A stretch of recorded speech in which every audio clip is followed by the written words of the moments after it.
Hello, I'd like to talk about characteristics of lay pastors ministry. I wrote it down this a few months ago that I was thinking that what are our characteristics of lay pastors ministry. So I was writing down and I'm going to talk today to you. So you know, these diagrams we are doing this ministry actually. Naming of this ministry. The name of ministry, what we are doing is lay pastors ministry. It means a lay pastoral care ministry. In other words, not the ministry of evangelism or discipleship Mediterranean, but caring ministry. Evangelism and the disciple materials are already too many, but not enough in caring ministry, Reverend Steinbrenner said. Someone once said, evangelism is men's ministry, caring is women's ministry. I guess he meant that evangelism is more strong, aggressive ministry and caring itself. Also, evangelism is an extroverted ministry, and caring is an introverted ministry.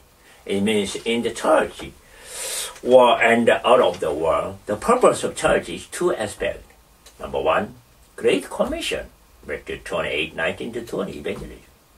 And the Great Charge, John 21, 15-17, caring. These two must be balanced. Ministry tasks. Our many tasks are PACE, prayer, available, contact, and example. Those pastors who are doing this ministry at their own churches said there have been four phenomena in this ministry. Number one, they said, church influence. Second, lifestyle change. And church culture getting better. I found this one. And number four, ministry engine. It means when they are doing this ministry, they found that the lay peoples are going to do some other ministry because they found something, engine from this ministry. What to call them? So there are many different opinions on the naming of these ministers. However, the official name presented from the LPM USA and the LPM Korea is lay pastor.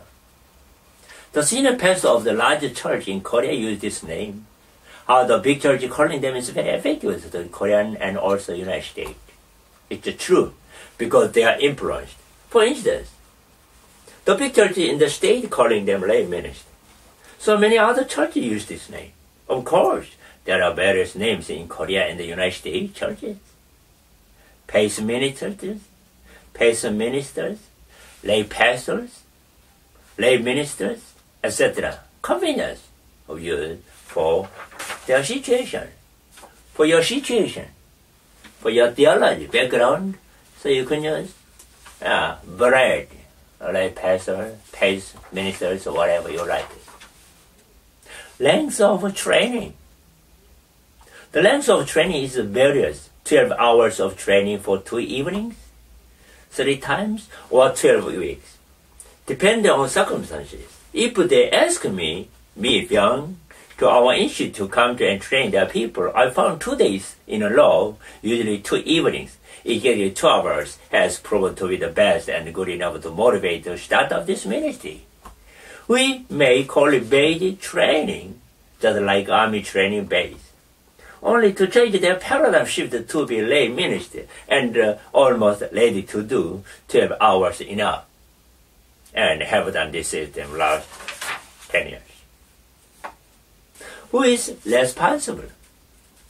The senior pastor or assistant pastor are not in charge of this ministry.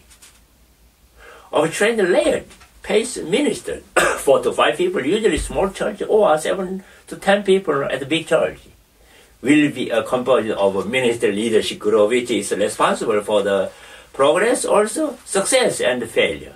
Of course, the cooperation and help us also supervision of the senior pastor and the assistant pastor are inevitable. If the pastor or assistant pastor are responsible for this ministry, it gets the same formula of the past, and the same will be inefficient, just like the prayer. precedent. When the lay people are responsible for their ministry, then people see the model of a team ministry. I mean, lay people themselves will show the team ministry. Biblical basis. There are 4 biblical bases: Ephesians 4:11-12, theology basis, John 21:15-17, ministry base, 1 Peter 5:1-4, realistic base, Exodus chapter 18, sharing base, focus on the scriptural base. It is the core scriptures of this ministry. Not the program. This ministry is not the program, but it is the ministry itself. It was particularly emphasized by the founder, Dr. Melvin Steinbrenner. Most programs are entirely lacking including personal involvement, but this ministry is totally involved in ourselves and also formed us systematically from the beginning to the end, and also to be well organized. So I call it system of congregational care by lay people. Change the role. The role of the clergy and the laity have to change. So far, we have been thought the pastor is the one who is doing the ministry, and the lay people is only pastorally receiving the ministry. But now the clergy person is the keeper, and the lay people is the minister, whose role and function will be changed through this ministry. Equipping. To equip the saints, Ephesians 4:11-12 should be highlighted. It can be understood by comparison with education and training.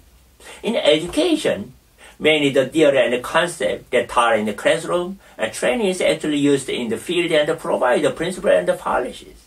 However, equipping will be seen to provide a tool that we can be utilized in the real and front field. Textbook. First book would be unique, significant contribution to make churches consider giving the pastoral care of their member to laity. I thought that it would also be valuable for seminary use when professors want to teach future pastors how to equip their members to give pastoral care. Second book is good for helper both. It will encourage pastors and churches to equip their partner with lay people and the crucial ministry of pastoral care. Maturity and growth. This ministry firstly to emphasize the maturity. Usually many programs look like to emphasize on the early growth. Therefore, its content is weak, and ultimately they become immature. Sometimes we emphasize the result, so people are tired very easily, and also the gospel, the goals is not have done. Then they frustrated. Rather, it is better to focus on the process, then they will be maturing gradually. Lay leadership. Carl George, the director of Fuller Institute of Church Growth, United States, emphasized the key of current church is lay leadership development.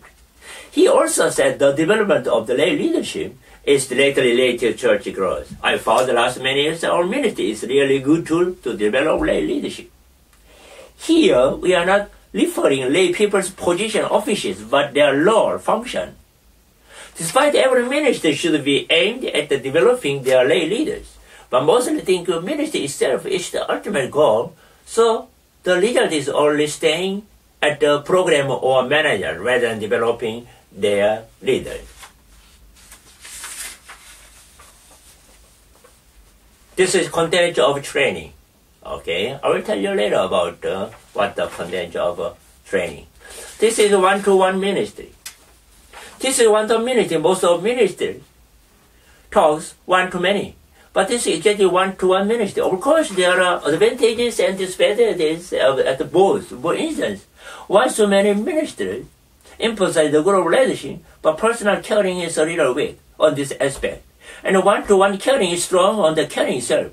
But group leadership or group dynamics is weak. I think the best strategy is to complement each other. Both have strengths. But we need to see how the personal growth there is. Conclusion. In the end, the lay ministry is subject to the lay people so they themselves lead the ministry.